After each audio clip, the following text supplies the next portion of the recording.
So how I started my personal chef business is kind of an interesting story. It's like one of those romantic comedies where the heroine and that guy stumble around for an hour and a half, and then at the end she finally realizes that that next door neighbor that she grew up with is actually her one true love. Just like that. Hey, I'm Chef Shelley. Welcome to my channel. I am a personal chef, and when I'm not cooking for my own clients, I'm helping passionate cooks just like you start their own spectacular personal chef businesses. Because you can totally get paid to cook without spending tens of thousands of dollars on culinary school or sacrificing your entire personal life to a restaurant or catering jobs. So, back in the day, I thought I wanted to go to culinary school. Don't we all, when you love to cook? And I thought, of course, I wanted to be a restaurant chef. But actually, what I learned was I couldn't have been more wrong. So at the time, I was in a place where I hated my office job. It was a dead end as far as my career, and I had a terrible commute. So it was literally a trifecta of crap. And I knew something had to give. And I always loved to cook. As a kid, I would pore over my mom's checkerboard cookbook, if you remember those. And occasionally, if I was really feeling it, I would look at her fancy cookbook. This was a hardcover cookbook of good housekeepings. So when I grew up, my mom cooked for us every day. Both my parents were really into food and wine, so it was just something I'd always been around. And after I finished getting a college degree, I really wanted to go to culinary school, but I'd already gotten a degree, and getting myself a paying job was really priority number one. My parents were kind of finished paying for school at this point. So the next thing you know, time starts flying by. I met a guy, I moved to Texas. At the time I was in IT, and the tech bubble burst, and I could not get a job. So it was that time, as the weeks went by, that I started thinking that there was no better job to try to do something I was really passionate about. When we moved from Colorado. In Colorado, people knew I loved to cook, and they loved my food, and I started doing like small caterings for our friends and stuff. And I loved it, but I could never really figure out how to make that into like a real job that would, make enough money to make it worthwhile. It took me forever to work out menus, and then doing the actual event, and I would make mistakes and lose money, or if I made money, I would do the calculations afterward and figure out that, wow, that was not nearly worth the massive amount of time I put into it.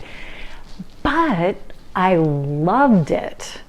So I started trying to figure out how could I do what I love, but have it be more consistent. So I, had worked in plenty of restaurants over the years, but I was always front of the house, which if you haven't worked in a restaurant, that means server as opposed to in the kitchen.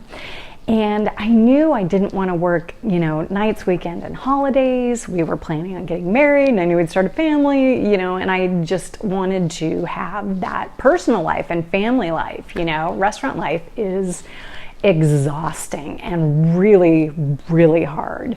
So I'd always kind of had the entrepreneurial bug. I think my first gamble was starting a grocery store out of my garage when I was about 12, where I would resell candy to the little kids in the neighborhood who couldn't ride their bike all the way to the store by themselves. So how funny is that?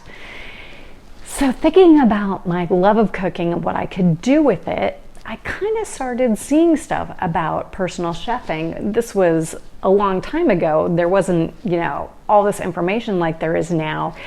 And I looked at it and I'm like, that just sounds terrible. Like, I see this picture of this, woman wearing an apron, cooking in a home kitchen, and I wanted, big dreams, big restaurant, fancy food, and all this stuff.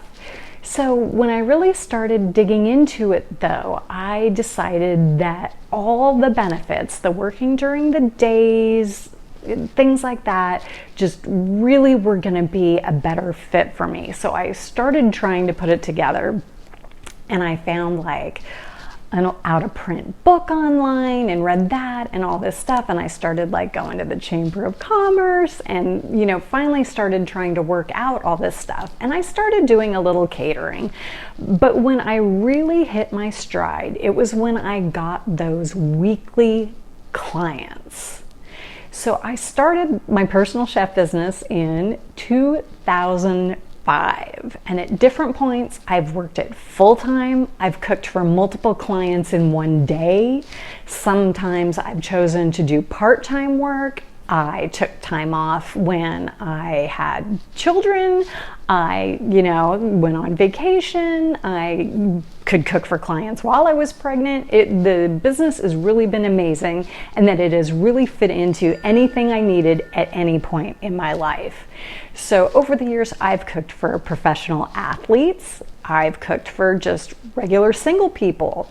I've done weekly meal service for billionaires and middle-class families. I've cooked for celebrities, for people with specific dietary requirements, you name it, it's been all over the place. I've done everything too, from weekly meal service like I only do now, but I started doing romantic dinners for two in the beginning. I did corporate team building events, and I had a blast and made great money doing it. And that's the beauty too of having your own personal chef business, is that it can really be anything you want it to be. So now, after so many years, what I've really realized is there is no other job as a chef that I would rather have. It's easy to like look at a wonderful restaurant or something like that and really put those rose-colored glasses on about what that experience would be like to work there, but you're really not seeing the reality of just the even climb up through the ranks to be able to do that in a really good restaurant.